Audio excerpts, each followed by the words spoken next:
This is from Fast Company from earlier in the year. Is the dead internet theory suddenly coming true? Here's my proposal to you guys.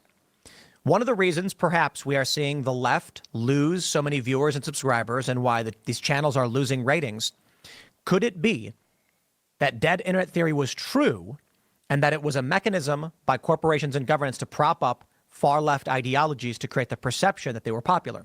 Let me pause first and explain what this is. You guys familiar with dead internet theory? Sounds something similar to what Brian was saying earlier. Tim Pool's going to jump into dead internet theory. He's going to talk about bots, and famously David Pakman, after the 2024 election, said that he lost 5,000 subscribers. He's going to talk about it with Hotep Jesus. This is Tim Pool on Timcast IRL. Let's start it off.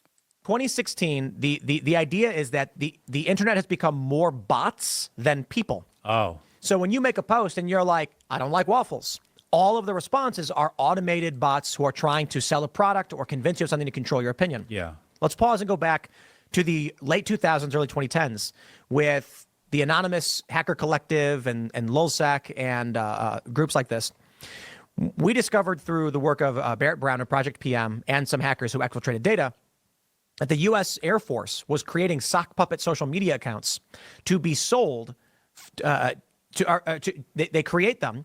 They have a single individual operate 50 accounts to control public opinion. Yeah. Assumptions were that in Libya, one of the favorite points brought up by activists during the time of the Libyan revolution/civil war was there sure are a lot of Libyans that speak English and are on American social media.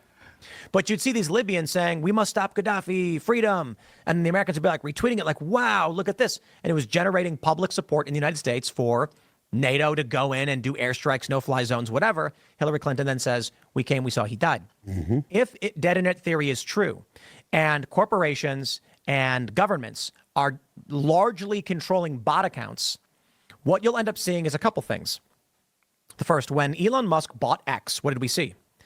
When it was announced he was going to buy X, leftists lost tons of followers. Conservatives gained tons of followers. How does that make sense? Well, some speculated that it was because there was a thumb on the button, that Twitter at the time was propping up left-wing channels and holding back right-wing channels. Could it be that bots were largely being operated to prop up these left-wing channels to make it look like they were more prominent than they really were? Well, following Elon's takeover, users started complaining they weren't getting the same views and clicks anymore. Why is my engagement so down? I mean, for me, it was kind of like every tweet I put out have thousands. Now it's like sometimes they have 1,000, sometimes a few hundred. Well, when you get rid of bots, which is what Elon's whole plan was, your engagement will go down. Your engagement was fake the whole time. But people can't tell the difference. They see 10,000 likes, they feel good. They see 1,000 likes, they feel bad, even if they aren't real. Following the election, David Pakman says, Brian Tyler Cohen, all these liberals are losing followers. They're losing subscribers. Now we're hearing that the left, these liberals, are bleeding followers on X like crazy. And perhaps because they're all fleeing to blue sky. I want to stop. So I think Tim has a point here from the standpoint of X, Twitter. There's tons of bots still to this day on X and Twitter. But for YouTube, I think there's something completely different going on with David Pakman. David Pakman and some of these other leftist accounts, I think they are losing people authentically. After the election, the facade was over. Nobody liked Kamala Harris. Nobody thought she was smart. Nobody thought she had good answers to anything. Nobody thought she would be a commander-in-chief. No matter what you think of Donald Trump, no sane person thought she would be a better commander-in-chief than Donald Trump. And now the facade's over. We saw Donald Trump won. There's no need. Why do I need to tune into a channel now when I knew it was a facade before, and now the facade is over, and you're still acting like the facade is true? People aren't watching MSNBC. David Pakman doesn't give you anything else other than basically a different version of MSNBC, very similar version. That makes no sense. Rage quit. I don't believe it for a second. Because didn't they already flee to Threads? Mm-hmm. What's wrong with that? They already fled to Threads. How are they now fleeing again? Doesn't quite make sense unless dead internet theory is correct. Following the election of Donald Trump, the machines that were propping up these bots turned off. The accounts deactivate, the money stops flowing. No one's paying these people to run sock puppets anymore, so they all just shut it down. And then we see the left burn a bunch of followers. They would be shutting them down way before he gets into office and torching all evidence that they existed. No. They have to wait until the election, because what if he wins? I mean, before inauguration is what I meant. They're doing it before inauguration. Right. So the reason why it happens immediately after the election makes perfect sense. If they're running these bot accounts, one person running 50 followers to make it look like a liberal's got a big following and making lots of money, how is this one guy getting 1 million views per video? They're not going to shut it down before the election in case Kamala wins. If Trump wins, who's going to pay the bills? Hillary Clinton cut a bunch of deals. You know, what was it? The Clinton Global Initiative and Foundation shuttered as soon as she lost the election, and the donations stopped coming in, because we know what the point of that was.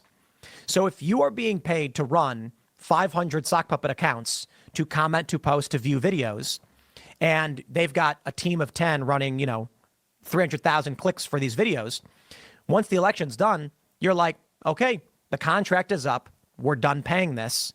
All of a sudden, the views drop, the subscribers drop, cancellations hit. Mm-hmm. Perhaps. I'm not saying I know for sure. Yeah, but David Pakman was talking about also actual subscriptions to his YouTube site. So those were not bots, I don't think.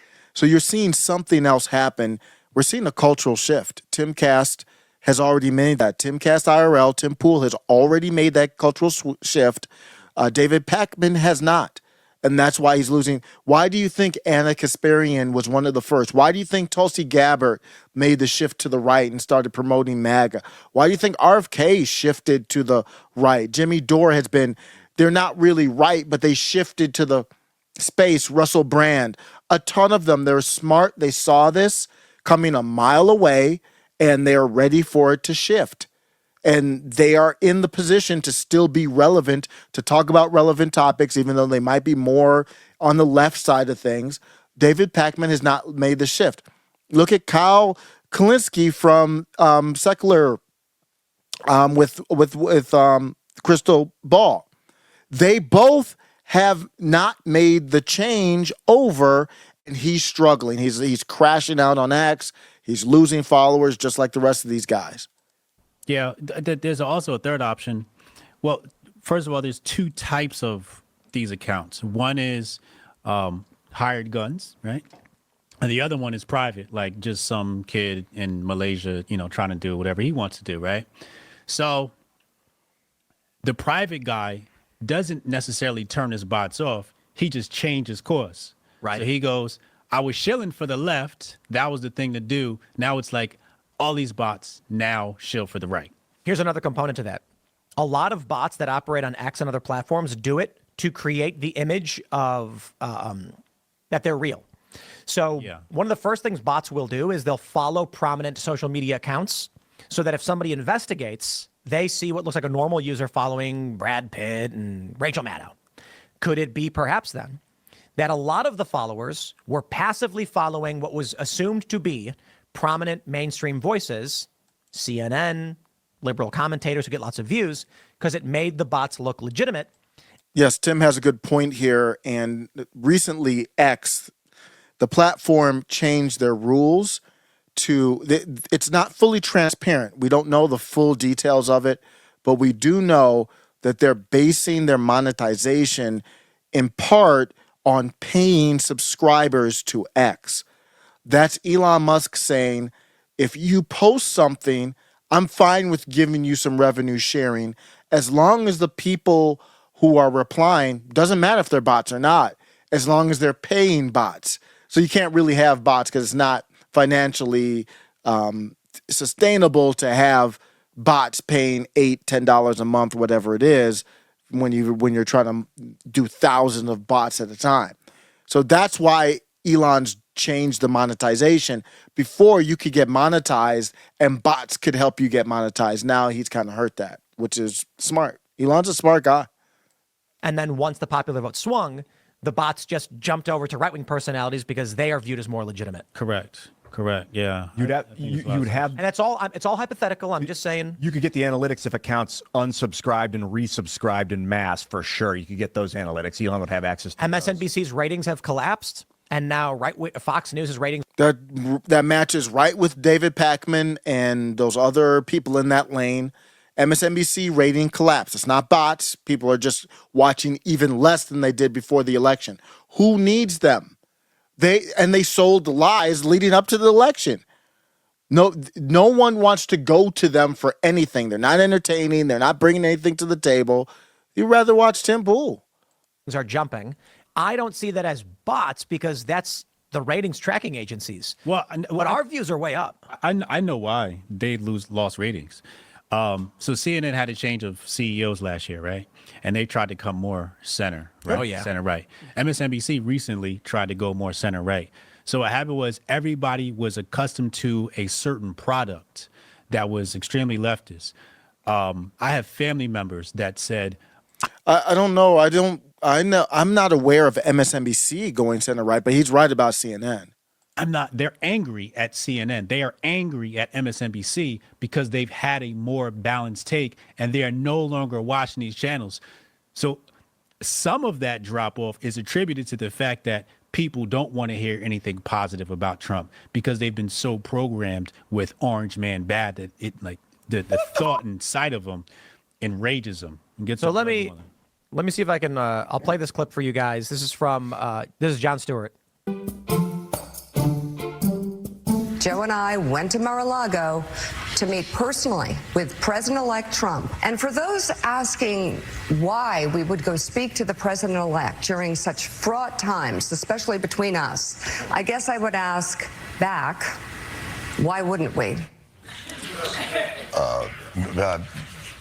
Because you said he was Hitler. I'm going to do a one-act play called Joe and Mika Go to Mar-a-Lago. Mr. President, your rhetoric is outrageous. I cannot in good conscience... Ooh, are those macaroons? The pink one is raspberry. Yeah, man. The best part. That just shows you this is just so trash. You've got the trash Mika and Joe having to bend the knee to Donald Trump, which is funny enough, but then Jon Stewart coming over the top, who organically has been funny historically, used to be great, and now you see how embarrassing he is. This is After Show Carnage. If you want to help out the channel, if you want to enjoy more videos, you've got this right down below. The next video to watch, there's more carnage, there's more time, there's more hilarity, there's more chaos. See y'all.